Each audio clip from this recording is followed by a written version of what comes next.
All right, so let's take a look at some of my early work. All right, so I was messing around in the studio and I started digging around in a box of my old 8x10s. These are oil paintings from probably the first 3 years, of me being a painter. And so there's a lot of experimentation. I was surprised though, there are actually some things that kind of work. But I thought it could just be fun to share some of these paintings with you guys. So let's just take a look. This was done from a photograph. This one is in Burlingame. I'd done a bit of plein air painting, but I can tell already, this, like I said, was a photograph. This shadow, there's not a lot of color in that. In real life, there's a lot more light in the shadows, and camera will make it look sort of dark like that, dark blue. So that's something I would do differently. There's also not, it's all cool. It's like a purplish color. Usually I look for, warms and cools in the shadows. I don't mind the composition. It's kind of interesting, I guess. And then this train, the top of the train is a little sloppy. I'd probably clean that up a bit. Oh, this tire, it seems really tiny, actually, really small, out of proportion with the rest of the car. I was definitely influenced by Tim Horn. You can kind of tell this looks like a Tim Horn painting. All right, this one here is from Half Moon Bay. This was also done from a photograph. I do remember that I was trying to work on atmospheric perspective, so artificially lightened the mountains in the background to kind of push them back. One thing that I noticed is that my signature is just so dark. And let's see, compositionally, I mean, it's not terrible, but it's not super interesting either. I was just going for a convincing feeling of light. Early on, that was like the thing that was most interesting to me, was trying to create a feeling of light. I do notice that I got some warmth under the eaves here.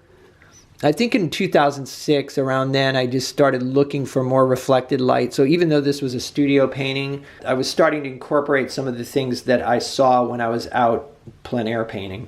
Okay, this is the Carlos Club down in San Carlos. This was done in plein air. And I remember, actually, it was kind of a rough day because I was painting at the Southern Pacific train depot across the street, looking at the Carlos Club, which is an old bar with this marquee here. I just thought this was this old Spanish building on the corner was really neat. I had a couple cops come up to me and threatened to impound my equipment and, and charge me like a $75 fee to get my easel back and all that. And this went on for like 5 minutes and I kept saying, "You've got to be kidding me. You've got to be kidding me." And he was like, "No, I'm sorry." And he had sunglasses on. "Nope, sorry, got to impound your stuff, blah, blah, blah." And then finally he let up and was like, "Oh, I'm just messing with you." So not cool. Anyway, I don't know if that affected the outcome of the painting, but yeah, what would I do differently here? I don't know. There doesn't seem to be a place for the eye to go. Usually, like, I try to, instead of just doing storefronts or whatever, I like to be able to have like a view down a street. So I wouldn't compose like this. I just wouldn't do that. Again, I was attracted to the light I saw in the buildings, and so that was what I was trying to do. And also, in those early days, I would just drive around and I would get desperate to paint something, and I'd say, "All right, that'll do." And I think this was one of those days. All right, this is another view from the neighborhood. I was trying to do stuff, that I saw walking my daughter to school, or, just things in my neighborhood, little scenes that appealed to me. Painting cars was always a challenge. I'm not even sure what model of car this is. And this, like I said, was 2006, so that's 14 years ago. I've not seen this car around in a long time. But anyway, I felt like it was a good challenge to paint old cars, and definitely, again, the Tim Horn influence. I think that's going to be a theme running through these paintings. And I really did like his, the way he painted old cars in light. This tree trunk here is a little bit wacky. I kind of like the composition. Yeah, I do like the fact that you can see up the street into the distance here, and you get a sense that it's a hill. And, there's these cars going off in the distance. All right, so I can see this building, this old Victorian, as I walk out my front door. And I've always liked the late afternoon light on the building. I did simplify this composition by removing buildings that were in the background behind the trees.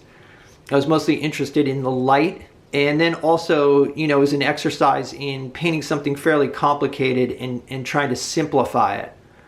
I think there was another car as well. So I removed the other car and just kept it to one car. I remember liking it a lot at the time. I felt like it was a successful painting. I really did like it. Again, that super dark signature down below. All right, so this was a plein air painting, and again, I remember the day, and I was driving around, and I was just not finding anything, and then I saw this little red building, which almost looks like an outhouse, but it's out in Palo Alto, out by the bay, and I thought, all right, I got to do it, got to go for it, so I did, and yeah, it's not very interesting. But, you know, there are those days where it's like better to paint than not to paint. I do remember around this time I was, you know, I liked on a road or something to have maybe a portion of it be in shadow. And I can see my shadows are lightening up. That's kind of cool. It's nice to be able to see into the shadows and see some variation. I probably would have signed it. Now I'd probably sign it on the other side so that the path didn't have this big dark signature in it. I don't know. I might remove some of these posts. Like, these are okay in here. These are kind of interesting, I guess, but I don't know. Yeah, I might have removed the ones that are blocking the path.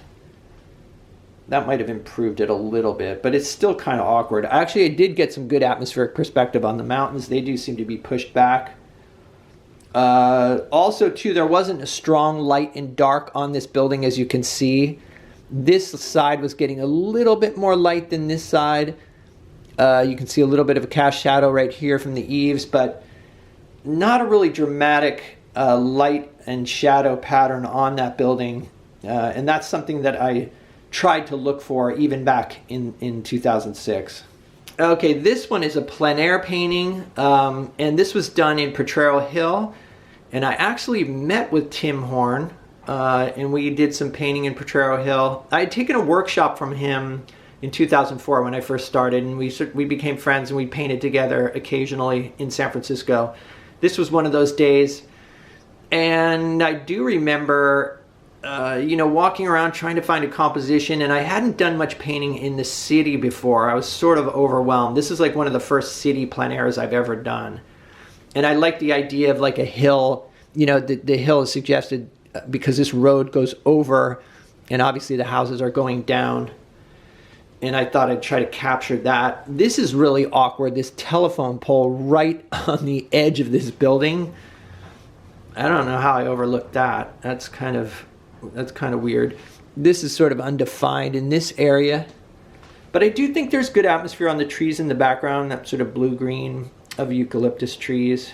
I think if these buildings are the most interesting, or if they're what I was attracted to most, somehow this building detracts from that. If it were darker, or maybe if it had been cropped differently so there was less of it, then these buildings, you know, these buildings here might be more prominent. I do remember, actually, I think Tim did a really nice painting, I'm sure. He had done a lot of plein air in that area, and he had years of experience, and I really liked his work, and I remember just feeling like this painting was terrible. It could be kind of discouraging to paint with a good painter, especially when you're beginning. Okay, this is another painting that was done from a photograph, and this one, this is a view that I always appreciated when I was walking back from dropping off my daughter from school. We would walk to school every morning. She went to a small neighborhood school, which was really great because it was always such a joy to walk her to school. And that was when she was like in, you know, all the way up to fourth grade, I think. On the way back, I would always notice this view and thought, wow, that could make a nice painting.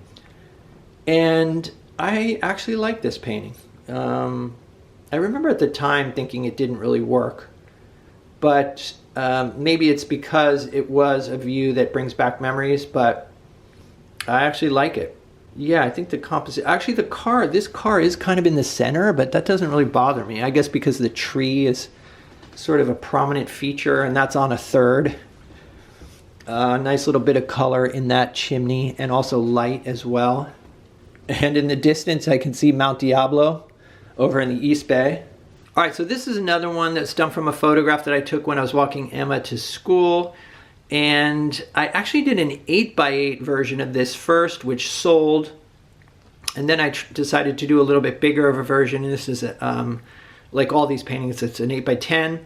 I do remember liking this tree, you know, how there's like a lot of soft edges on there, just sort of suggesting all these little fine branches. I remember liking that. And I do also like, you know, remember liking the sense of light. The only thing that really jumps out at me is this bright orange, which is a brick staircase. That seems like maybe overly saturated. I might kind of play that down a little bit. But I like the perspective and the shapes are interesting. Good saturation too, so overall not too bad. And again, good memories attached to this painting because it reminds me of those walks to school with Emma. All right, and this final painting is another one from the neighborhood here. I would take a walk up this hill by my house for exercise, and I always walk past this house. And it reminded me of some of the Hopper paintings from Gloucester. And I thought, oh, I've got to do a painting of this. And so there were no cell phones at the time, so I just had a little point and shoot camera, took a picture, and then later painted it. Yeah, it does kind of have a feel like one of those Hopper Gloucester paintings, although not as good. This telephone pole and this wire just jump out at me as being really dark. Some of the lines on the roof are a little bit wonky. But I do feel like there's a feeling of light in this painting.